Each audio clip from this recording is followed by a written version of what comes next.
Over the next couple of videos, we're going to be talking about your mindset. This is critical to you actually building wealth and being successful. Having the correct mindset will allow you to be your true self, live a life of happiness, and of course, yes, build wealth and be successful. In this video, we're going to talk about something that is kind of near and dear to my heart, and it's actually something that brought me and my wife together 7 years ago. She introduced me to this website called TED.com or TED Talks. I'm sure we've all heard of it by this point. At that time, it was still, we're kind of relatively new. Anyway, in TED Talks, you can go in and watch 20-minute, 30-minute videos that are meant to kind of give you a different perspective or educate you on a certain topic that are really, quite honestly, all over the board. She introduced me to a person called Dr. Brene Brown. And she introduced me to one of her talks about the power of vulnerability, and I followed up with that one with fear. As a precursor actually to this video, I would highly encourage you to even stop this video right now, go into Google and search Dr. Brene Brown and watch her 2 TED Talks on vulnerability and fear, and that's going to give you a good baseline for what we're talking about here, where we take those ideas and expand on them. Now, it might sound crazy to you, like, why were we talking about vulnerability and fear and pain and rejection and happiness and depression when it comes to building wealth? I cannot stress enough to you that these are the foundational things that you need in the way that you approach and see life is a foundational principle that you need to have as a core part of your DNA if you're going to be successful in building wealth. I can teach you all types of things about how to quickly remove things off your credit report to boost your credit score. I can talk to you about what lenders look at when they're looking to give somebody approval. I can talk to you about investing your money into a 401k or an IRA and making that automatic. But you're not going to do those things consistently over time unless you have the correct mindset or approach to life. So these next 3 videos are about showing you how that's important and how you need and what you need to do now to create an atmosphere around you that allows you to change your mindset and to take that mindset that you have now and just nudge it in a slightly different direction, which will ultimately set you on that path of true happiness. That true happiness and living your true self is ultimately what results into you making actions that result to building wealth. So I wanted to start off here as just to get a baseline, as we'll do in a lot of videos, because you always got to get a baseline to determine where you're going to be going. If I was to throw out the word true happiness, what comes to mind to you? What are some words and statements that come top of mind when I say to you for you to define true happiness? Would you say that true happiness is in fact having enough money to go and do whatever you want, to go purchase whatever you want? Is true happiness your ability to go and travel the world, to go and come as you please? Is it a state where the relationships around you are genuine and they provide exceptional value? What if I was to ask you, is true happiness a state where you're accepted, where you can be your actual true self? Where you don't have to waste time with people and activities that, quite honestly, you don't really care about. For me, I say true happiness is a point in where, I can live on my own terms, where, I can be my unique self, where, those around me, my friends, my family, my lovers, all accept me for me. That I do have enough money to pay for anything I want, anytime I want it. And that I can spend the majority of my time pursuing my life's passion. Would you say that that's a pretty fair definition of true happiness? Now, what if I was to ask you to throw out a few words that were the opposite of living a life of true happiness? What comes to mind? Is it rejection? Are your finances, a little wishy-washy? Maybe you're living paycheck to paycheck, your bank's maybe even in the negative? Are you living your life according to what someone else wants you to do, how someone else wants you to be? Are you living a life because you have to do it in order to be financially secure because you have no other place to go? Is it a point where you're stuck on some kind of substance, addiction, depression, low self-esteem? Are those all words that kind of come to your mind when you think about the opposite of true happiness? Would I be safe to say that a life where you feel that you're never good enough, a life where you're financially struggle, where you keep getting passed up when it comes to that next promotion, a life where you're kind of living a lie, from your own thoughts and your actions and your path forward are all centered around someone else's perception of what your life should be? Does that sound pretty miserable to you? How many of us right now are living that type of life?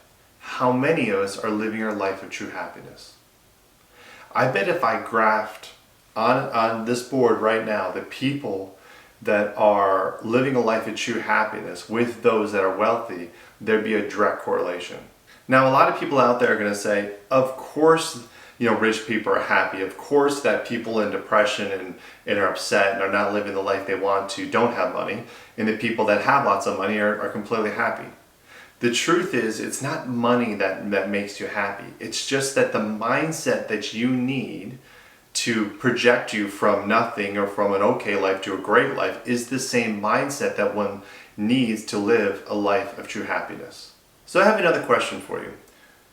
At what point in your relationships that you currently have, what times were the happiest?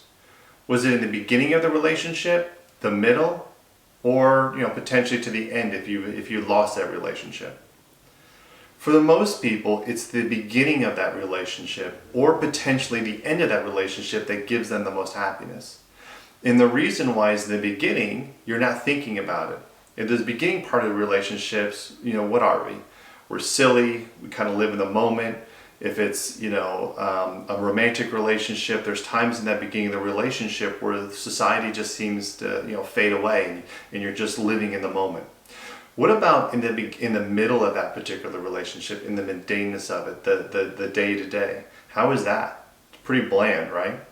What about the end of the relationship? Now, if it's a breakup, that can be very painful, right? So maybe that's not a happy moment. For if you're the person that's leaving, for some of you, that can actually be a tremendously powerful part and a point of complete happiness. I know I've been in relationships where I left that relationship and was extremely happy the next day or maybe even a week later because I realized that relationship that I was in was a complete lie and I wasn't living my true self. Now I want you to think about a moment that was, a very proud moment. Was that a moment potentially at work? Maybe it was the graduation of yourself or maybe a child. Think about that particular moment for a second. What did you feel? What was the circumstances? Was it a point where you contributed maybe to work and that contribution got some sort of recognition? You hit some kind of sales target, maybe you even got promoted. Think about that and that state of being and where you are. What led to that moment? What led to you contributing and reaching that accomplishment? Now I want you to think about a time in your life that was, you're kind of sad or you were feeling a lot of pain. Was that an embarrassing moment? Did you do something that everyone laughed at you? Was it a moment in where you lost someone close to you, where you just sort of running through the mundaneness of a relationship and then realized that someone was cheating on you and that was a very sad moment? Was there a time where you came to the end of a relationship and you look back on that moment and you said, man, I wish I would have, I could have, I should have done this, I could have done more, I should have told that person how I feel. What if I was to tell you that that fear, pain, rejection, failure is way more powerful than laughter and true happiness? Would you say that that's a fair statement? I mean, if you think about it, ask somebody a moment from losing the love of their life if it's better to have loved and to have lost than have ever lived at all. And what answer do you think you're going to get? That person routinely says, I wish I would have just not even done it at all because this is so painful. Ladies and gentlemen, if you take one thing from this talk, I want you to hear these next words. You are the common theme in your wins and losses. No one else. Nothing else. What separates us from animals is our consciousness and sense of self, which lives in our mind. Even the human spirit is processed by the brain and the mind. Your mindset and what you think about drives action, which results in love, laughter, and true happiness. it is also your mindset that drives the counteractions, which result in low self-esteem and a silent depression. Your ability to achieve a life of true happiness versus one of loss, rejection, and sadness depends on your willingness to be completely vulnerable to the possibility of loss, rejection, and sadness. Let me repeat, because it's absolutely critical you understand this point. Your ability to achieve a life of true happiness versus one of loss, rejection, and sadness depends on your ability to be completely vulnerable to the possibility of loss, rejection, and sadness. Being okay with losing and the consequences that come along with it is what it means to be truly alive. And you already know this. As children, we start from zero. We laugh at the silliest things. We stomp our feet and we get angry, and then we forget about it only a few moments later. As children, we live completely in the moment, with no consideration for the future or the past. We don't care about or beat ourselves up about what we did, and we don't care about what could happen in the future. As children, there is no past, present, or future. There is only now. We don't care about singing in front of strangers because our minds haven't yet been conditioned to understand embarrassment.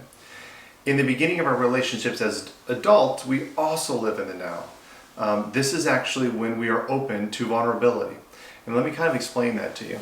I want you to think about a relationship that you had, and it could be a professional business relationship, and actually let's go through both.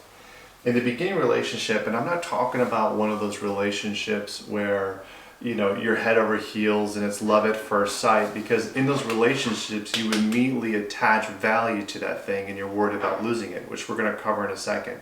I want you to think about those relationships that start over time, like a friendship or something that slowly starts to build. In that particular moment, when you first meet that person for coffee, or maybe it's just in a group of friends, be quite honest, you could take it or leave it. You're not really thinking about it. So what happens is you're interacting with that person as your true self. You're not thinking about it. Your actions aren't controlled in any particular way. In this relationship, we're going to call you're at a point of true vulnerability. And again, vulnerability is your ability to kind of be open to loss and rejection and pain. Think in the beginning of your relationships. You're completely open to loss and rejection and pain because, quite honestly, you can take it or leave it. If you have the relationship, great. If you don't have the relationship, oh well, not a big deal. So what happens is, because you're truly vulnerable, you become an act, and you are the best of who you are. Ladies and gentlemen, we are unique and amazing creatures. What makes us attractive to other people is that uniqueness, okay? So when you're open to vulnerability and you're becoming unique, you're living a life of vulnerability. You're completely happy because you're being accepted by that particular person for living the life truly to who you are. And of course, we know that living a life in true happiness, as we just defined, or living a life of your true self, which we just defined, is also being true happiness. So you're going about your business. You have no guardrails whatsoever. But what happens over time is that relationship, that friendship that you have, you start to you maybe get a little butterflies, and those butterflies become real feelings, and those feelings become love. And at some point in time, that relationship that you have becomes very important to you. So what happens is you start to kind of go, hey, this thing's very important to me. I'm actually worried about losing that relationship. So what happens is, when you start to become worried about losing that relationship, you're no longer vulnerable. You actually have, and I put pain here, but you actually have this thing called fear, in which you are, instead of being completely fearless in that relationship and doing whatever you want, you become fearful in that relationship because you're worried about losing it. So what happens? maybe you start to change your behavior a little bit.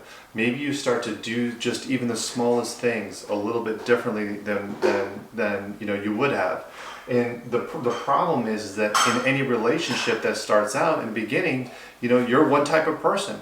But as that relationship goes 3 years, 5 years, 10, 20 years down the road, now what happens is, your relationship grows, but what happens is you have this other relationship, and that's the relationship with yourself. Think about the stay-at-home parent that decides, you know what, I don't want to be a stay-at-home parent anymore. My priorities have changed. I want to know what it's like to be in the boardroom and command something, and I want to make my own money. But maybe you don't want to express that to your partner because you had defined roles and you worried about it. If you told them, hey, this is the way I'm thinking right now, like what if they reject that? What if they see you differently? Let's talk about your personal, your sex life, for example. Let's say you decide and you're like, hey man, this new thing I really like, but let's try that thing out. And you may even hint something to your partner, and your partner's like, dude, you're weird. You might start to go, oh man, okay, so then you start to hold those feelings back.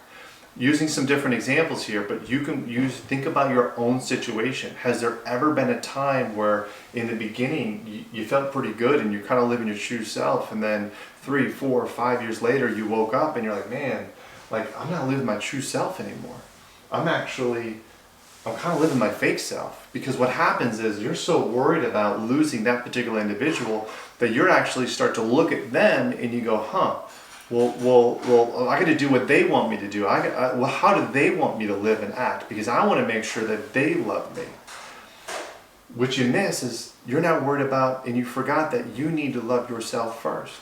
You need to love yourself first before you love someone else, right? So what happens is, in the beginning of the relationship, you're on this vulnerability scale, and you're doing fine. You're doing things just as you always would. You're living your true self, and you're going along, and then feelings start to happen. And then what happens is you get to this point and you're like, man, I really love that person. I don't want to lose them or whatever. And you just slowly, just slightly, and you start to change.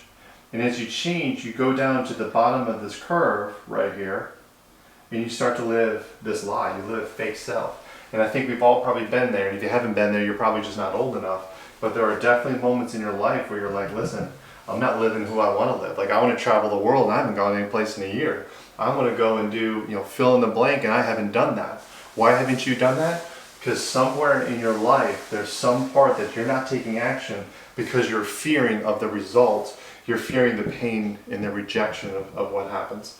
So the interesting part is this also happens in business. I want you to think about, and I have experienced or seen other colleagues do this. Well, they'll start in a business and they get in the boardroom and they're contributing all day long. They're giving out great ideas. They're really contributing to team meetings or whatever it is, and they're making progress. And they're up here and they're coming along, and they move from a representative to a manager, and then from a manager to a director, and a director to a VP, and whatever. And then at some point something happens. And this, as they get promoted, as they get larger and larger, they start to get more income. And with that income, what do? You know what they do? They go spend. I got a new job, I'm gonna go get that new BMW. I got a nice promotion, I'm gonna go buy that nice house. And your lifestyle goes up. We call that lifestyle creep. But at some point in time, your income and your ability, your promotions and all that is so important to you, because if you lost that money, you'd be in some serious financial trouble, because your whole lifestyle is now at this new income level, and because of your promotion, that you start to do things differently. You go into something called job preservation, or let's just call it life preservation, because it's the same thing with the relationship, the personal relationship. And because you go into this job preservation mode, you start contributing to the boardroom, because you're thinking to yourself, well, if I just tell it like it is, you know what, I might offend somebody, and if I offend somebody, maybe that's my boss, and my boss might fire me. So what happens is you start to live not a fake self, but let's just say you stop contributing. So you're up along this way and you stop contributing, but when you get down here and you get to a point where you're no longer contributing and you're just going through the motions, what happens is you are no longer valuable. So before, you were contributing and people liked you because you were telling it like it is, and you're doing it, you were getting stuff done. Now, because you're so worried about losing your job, or you're trying to preserve something, you've become, and you move into this box and you move into this shell, and you stop doing with the very thing that got you there because you're trying to preserve. So what happens is you become less valuable because you're not doing those things. And ultimately what happens is you get fired, you get laid off. The same thing in your personal relationships. You're in the beginning relationship, you are crazy and you're spunkful and you're doing all this kind of crazy stuff, and your partner comes in every single day, they're interested because you're doing something completely different. You're like, man, this person keeps me interested all the time. We never fight because it's just, there's crazy things and it's vibrant, right?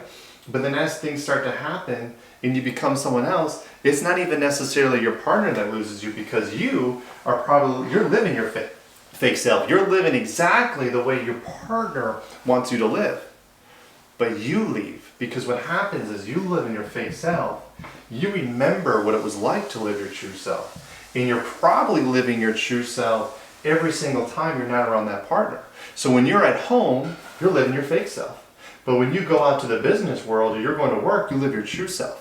And what happens is your friends they love the true you. And who also loves the true you? Someone else loves the true you, right? So you're now living your true self outside, your fake self inside. What happens is you begin to resent your partner, or you begin to become, you're attracted to people that are giving you that feeling of acceptance. Remember, we just defined what true happiness. You're like, hey, these people accept me. I like these people. And cheating happens, or you leave the relationship. All the while, this person down here is staring and going, what happened? What happened to my nice, sexy spouse that I had that was always vulnerable and always doing crazy things? Now, they continue to, they changed. They became vanilla and boring.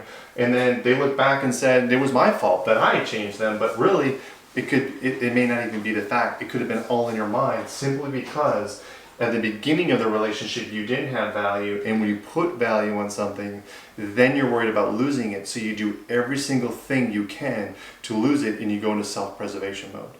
Hopefully that makes sense to you.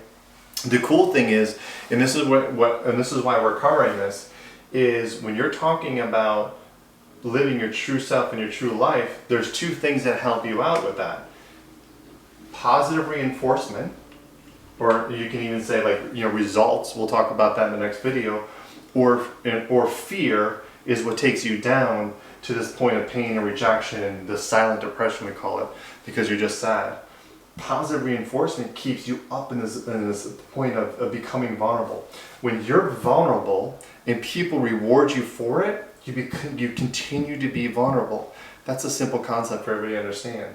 So what happens is if you go to your partner and you say, hey partner, I just was watching late night TV and I saw this thing and I want to try this new thing out. And your partner goes, awesome, go for it. You're going to kill it. What do? You go for it. You feel awesome and you kill it. So what happens is you live your true self because you're getting reinforcement every time you display your true self, which is really, you're displaying vulnerability. And instead of getting pain from that, you're getting positivity, which means you'll be your true self. In the workplace, it works the exact same way.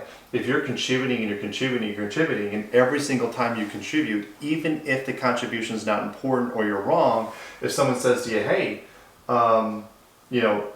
thanks for chipping in, great work. I know we didn't use your idea, but keep it coming. What are you going to do? You're going to continue to come. You're going to keep it coming.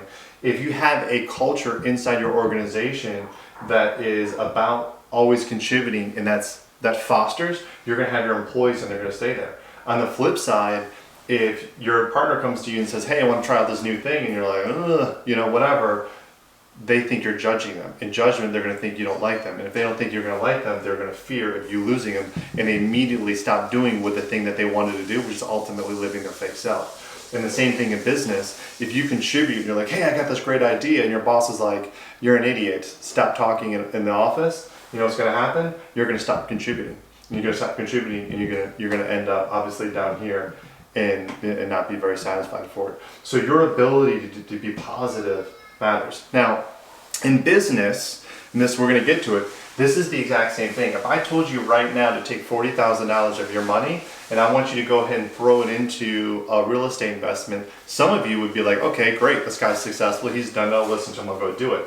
A lot of you guys are like, I don't want to do that, like I don't know anything about real estate investing, I'm not going to do that. And the reason is you're unwilling to be vulnerable. Let's call this risk, okay? You're unwilling to be risky or to have risk, become vulnerable, because you're worried about fear and pain, which is ultimately losing your money. So you're less likely to do something because you're worried about the consequences of it.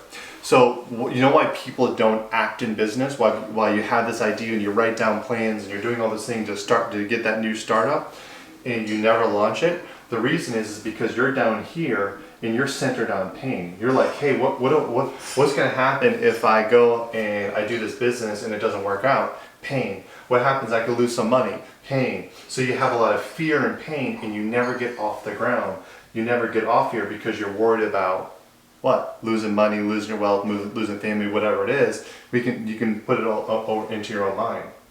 The difference is if you are completely, let's think about the person. You ever hear about people that make money and they lose money and they make it back really quickly?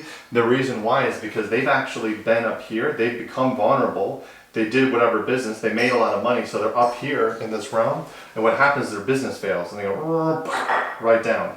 But what happens is they've gained something. When they've come down here and they see that this pain and this fear, this having $0 in your bank account, this being negative in your bank account, okay? Let's put a negative $100 in your bank account. This really isn't that bad because they've educated themselves and they have the ability to go recover from this. So what happens is because they've already experienced this positivity and they know it works, just because they failed, it doesn't matter because you know what? They can move up here so quickly because they have a different kind of reinforcement. That reinforcement is education. So this is where we get into a little bit we talk about the difference between the wealthy and the poor. There's this thing we call privilege of mindset. We're going to cover it a lot in this talk. The wealthy have this thing called privilege of mindset.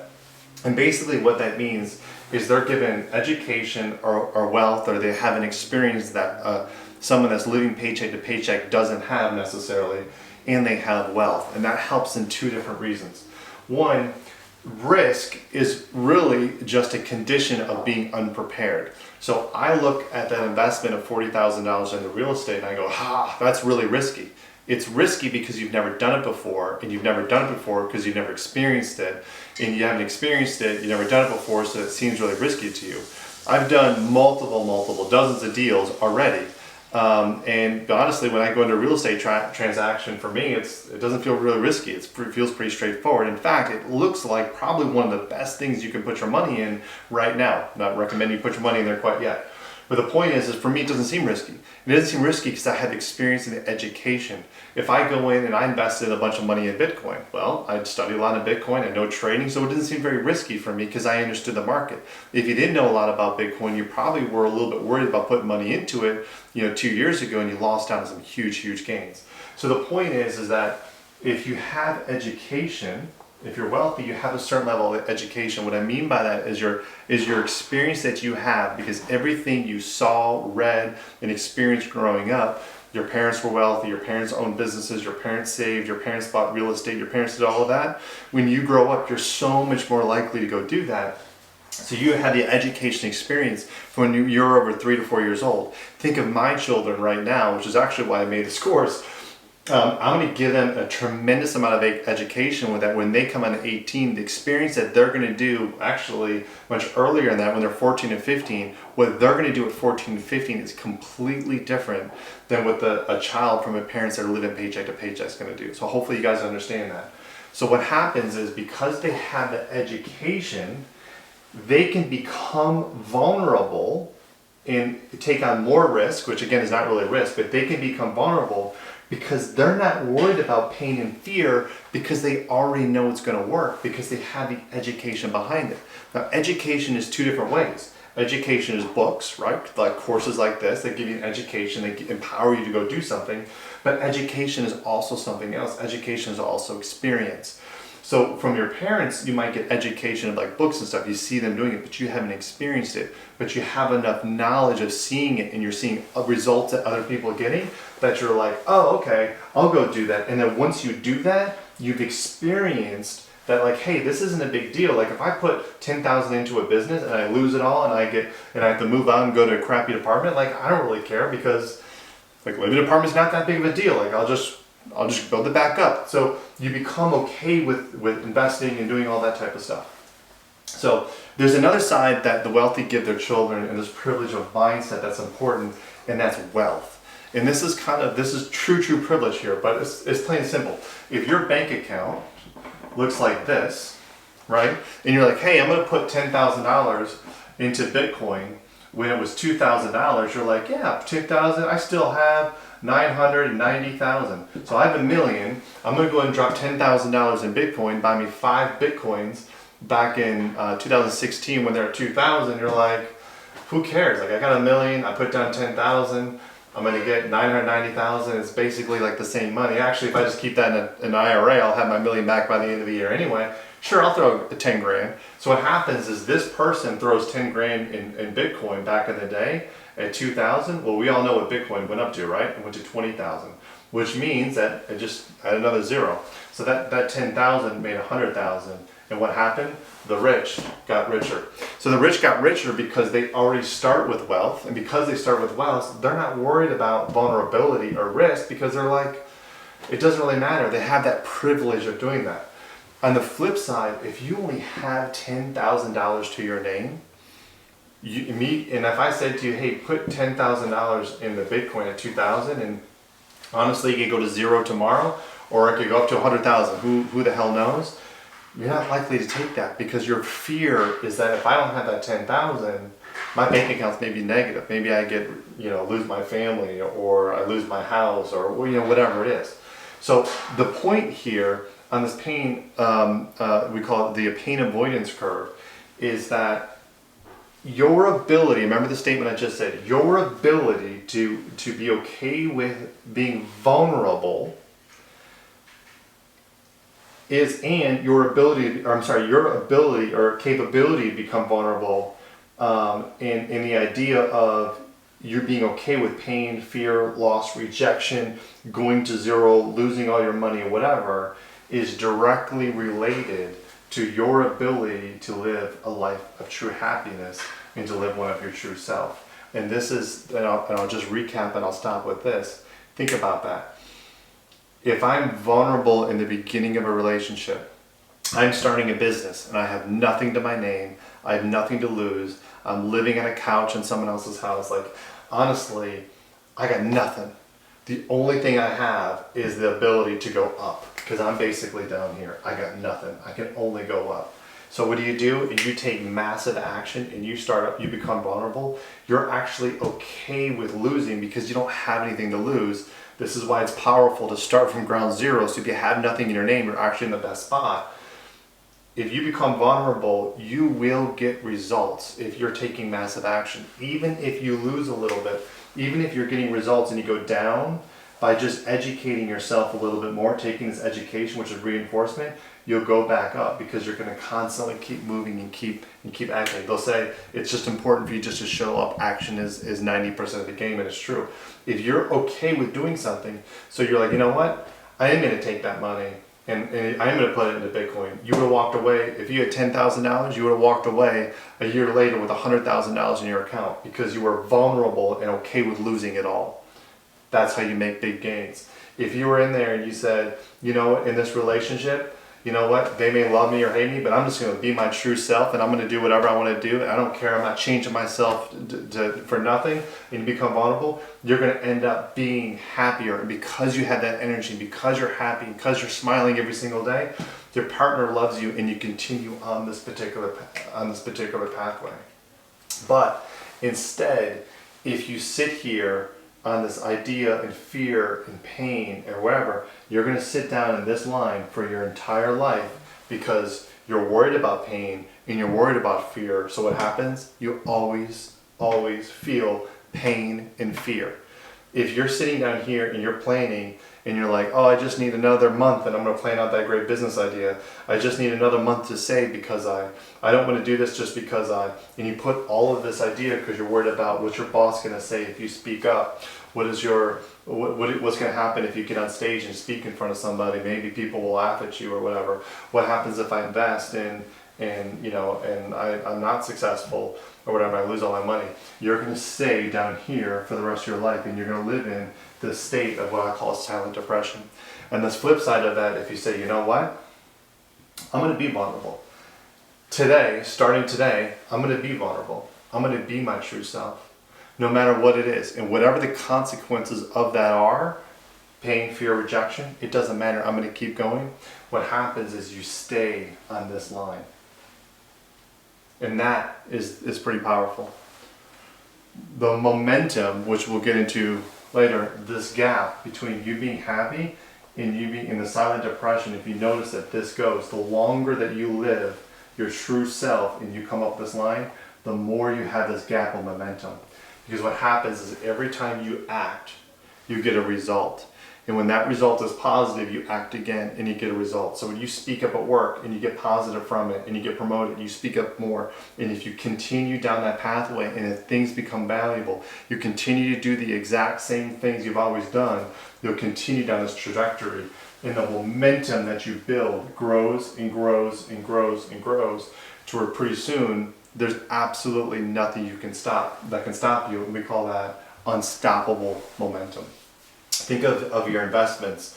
You put money into something, and that money that works out, and then you put more money into something, and then it grows, and then you put more money into it, and then you start to get this snowball. Pretty soon your money's making more money than the money that you put into it. That's the momentum. In a relationship where you're feeling absolutely fantastic and you live yourself and you're always out there and you're just being genuine and authentic and you continue on that pathway, people will love you because of your authenticity, because you're unique, because you're being your true self, and that builds even more self-esteem in you to continue on that pathway and you continue to build. But that's how famous people become famous. That's how actors make it, because they're never worried about that vulnerability. And again, I know I'm hitting on this over and over and over again, but this is absolutely so powerful to being successful.